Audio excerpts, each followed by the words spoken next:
that something new you added to your? That wasn't a celebration. That was me. I thought it was short. Trying to get a little body English to get it in. Very Paul Pierce-esque.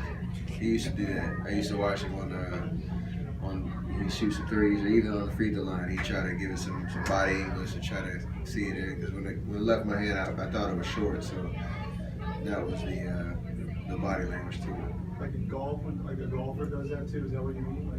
I do that. I do that on the golf course too all the time. It's usually leaning this way, trying to keep it on the fairway. But it helps. Steph, do you remember the last time you guys dropped 2 in a row during the regular season? Do not. Do you know? April That was a 2000. rhetorical question. Is No, that? but April 2015. It's you guys have gone 106 games now without doing that, and it's kind of quite a feat. It is. I mean, there's a resiliency to our team, but obviously in this league, anything can happen. So for us to be able to correct mistakes and find ways to bounce back quickly and not have multiple games in a row where you don't show up to play. So it says a lot about the character that we have on this team. And, obviously, regular season, you want to continue to build momentum and not have those ruts. And hopefully that continues through the playoffs and stuff like that. Steph, with the way that Kevin has been so efficient and consistent as a fellow great player, do you ever have moments or have considered him and watched him and thought, wow, that's cool, or just even taken anything from him? He's been very patient and just understanding the flows of games and understanding how he can help. So a night like tonight, he only gets 7 shot attempts, but gets to the free throw line and timely possessions, gets some timely blocks. I think 7 shots tonight. I mean, yet look at his numbers. I mean, what did you think of his night in general? Phenomenal. This guy is amazing. I mean, his efficiency is just off the charts. 20 points on 7 shots. There was a point in the second quarter where it was third quarter where I was getting ready to take him out in the usual spot, and I thought I think he's taking 5 shots the whole game. Let's get him a shot before he comes out. And he comes down in transition. He probably could have taken it all the way, and he whipped it back to Klay for that 3. And I looked at Mike Brown. Mike said he doesn't even care if he shoots. And I really believe that. I think Kevin it just takes so much joy in other people doing well. He's so talented that he can get his points without even really having to try that hard. Meaning, not effort-wise, but try to score. It just happens for him. He falls out of bed and gets 20. That's like no big deal.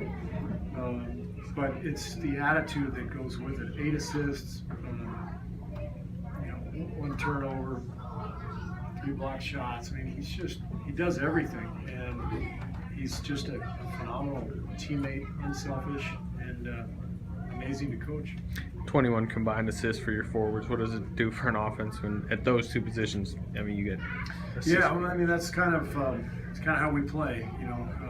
Draymond's like a point forward, and KD is so lethal as a scorer that he draws a lot of attention. He's a great passer himself, so it's nice. I know it's a little unorthodox, but our guards are obviously great shooters, so playing them off the ball and giving the ball to KD and Draymond seems to work well, and those guys seem to enjoy playing them. Did you give Jamil a hard time for taking the ball out of bounds? I think some of his teammates did. He did acknowledge it to the crowd, though. KD? I noticed it for sure. He was 5 for 7. He's still at 20. Jesus. I didn't even know that. I mean, I didn't know that. But I've always noticed how efficient he is. I mean, he'll get 40 on 17 shots. And it's been that way his whole career. But if you watch him, I mean, he take 1 bad shot, maybe a game, and it shows in his efficiency. I think a part of it is he's 7 feet. He can kind of get a good shot over anybody, you know. So even a shot that may be bad for someone else, it doesn't necessarily look bad for him because he's towering over everybody who's usually guarding him. So I think that makes a difference. But you know, he really prides himself on getting good shots. And I'll hear him on the bench talking to somebody on another team, like, yo, why are you shooting those shots? And it's like, hey, let him keep shooting those. Like, that's going to help us. But, you know, it just says something about him. He really think that way. And, I mean, it's interesting. It definitely helps us out. You know, when you see a guy like that, you got 20 on 7 shots. Like, that's impressive. So, but that's really been him his entire career, you know. And I noticed the efficiency if anybody else doesn't. Klay, what was the key to gaining separation tonight against the Suns? Not just having defensive lapses. We know we just got to put the pedal down when we're up 10, 12 points, extend it to 16, 18, and then go from there. I think we let them back in the game at the end of the half, but overall we played great 4 quarters, and we shot the ball extremely well. Anytime you shoot 67% from 3, put up 138 points, it's a good night. Like, it's been 106 games now you guys have gone without losing back-to-back in the regular season. What does that say just about the fire after a tough loss to bounce back? We're a bunch of real pros. We don't have let-ups that often, but when we do, we're going to respond the best we can. I thought tonight was a perfect example of that. I don't know how long we can just keep that streak alive. It's really impressive, not going to lie, but it's something we're really proud of because it shows the world that we respond when we have an off night. And the other night was one of those, and tonight we made up for it. Thank you.